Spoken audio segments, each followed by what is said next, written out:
Hey guys, thanks for tuning in. I'm Damon Campbell here at the Blind Pig in Ann Arbor, Michigan with a very special guest. Who would you like to introduce yourself? Yes, hi, I'm Hatchie. My name's Harriet though, and I'm from Australia.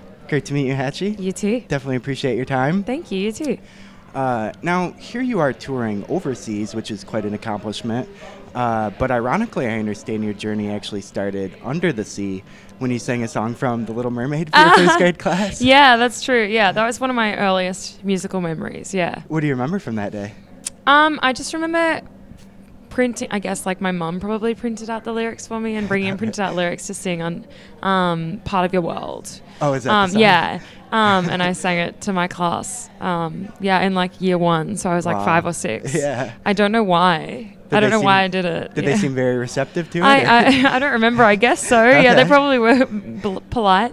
But yeah, no, I don't remember the reason for it or anything. I just remember that I did that. Okay. Yeah, so that's cool. And your music's often said to have kind of an old school feel reminiscent of the 90s, which I suppose could even be traced back to playing the 90s night No Diggity. Oh, yeah. Yeah, I did that with my other band. What was that exactly? It was like it was like years, probably like, I think we did 2 of them. One was probably like 6 years ago, and then one was probably like 4 or 5 years ago. Okay. They just got all these bands to do like cover nights, and we did like all these 90s covers. It was really funny. It was like a total like fun gig. Sure. That like, all our friends came to in Brisbane. Yeah. That's crazy. It was good, yeah.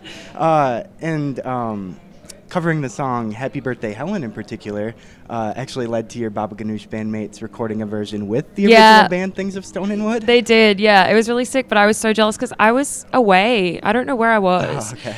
Yeah, I think I must have been on a holiday or something, and so I didn't get to go. But yeah, they did it.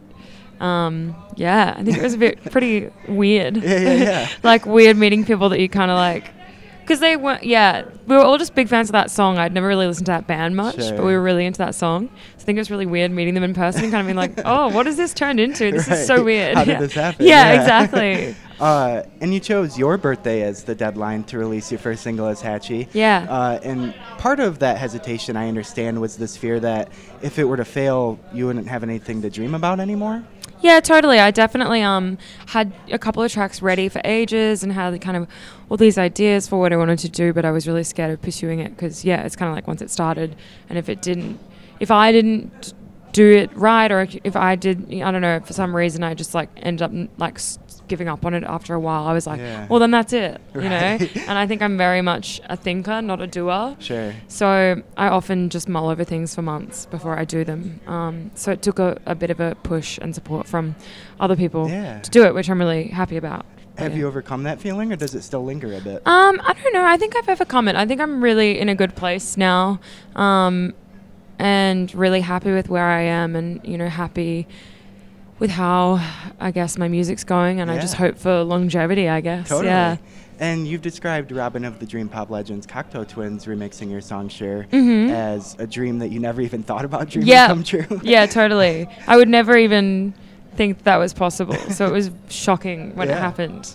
It was surreal. I still can't believe it, and can't believe that it happened so long ago now. I'm like, I can't even. It still feels like it hasn't happened. It's so weird. Was it validating for you in a sense, or? Oh yeah, definitely. It was weird because I felt like I didn't deserve it. It was really? especially because it was so early in my career. I'd released one song, right? So it was really overwhelming and surreal, and obviously in a good way, but also I was just so confused by it. I was like, why me? Right. Yeah, and I don't know, it was weird. It was really cool. We spoke on the phone a couple of times and he was really lovely. Okay. Yeah. And you actually discovered Cocteau Twins through Joe's Spotify playlist, Lorelei in particular? Yeah, I think so, yeah. Yeah, which is cool to think about. I don't know, I feel like I've said in interviews before, I feel like I'm always and I seem like I'm an advocate for Spotify or getting paid by them or something, but definitely not getting paid by them. But but that's definitely how I've discovered so much music. Okay. So it's weird to think about because I feel like especially I get a lot of older fans who come up to me who were going to those kind of gigs for like Lush and Cocteau Twins and Slow Dive and MBV in the 90s, and I'll get a lot of older fans being like, how did you hear about those bands? They just can't comprehend that I don't know, I guess the internet is how most people in my kind of age group discover music. Totally. Yeah, so it's been really cool. And you may not be working for Spotify, but did your parents really used to be radio presenters? Yeah, they were. Yeah, when they were, when they were young, they were like in their 20s. Where at? We're in Queensland, where I'm from. Okay. Yeah. I don't know. I don't really know much about it. They not really shared any stories? No. Okay. I think it's weird. It's I don't know. I need to do more digging. Fair enough. Yeah. Well, it sounds like there's a love for music in your genes. And on that note, how did it feel to win the Levi's Music Prize? Oh, it was so good one. It was that was another surreal moment.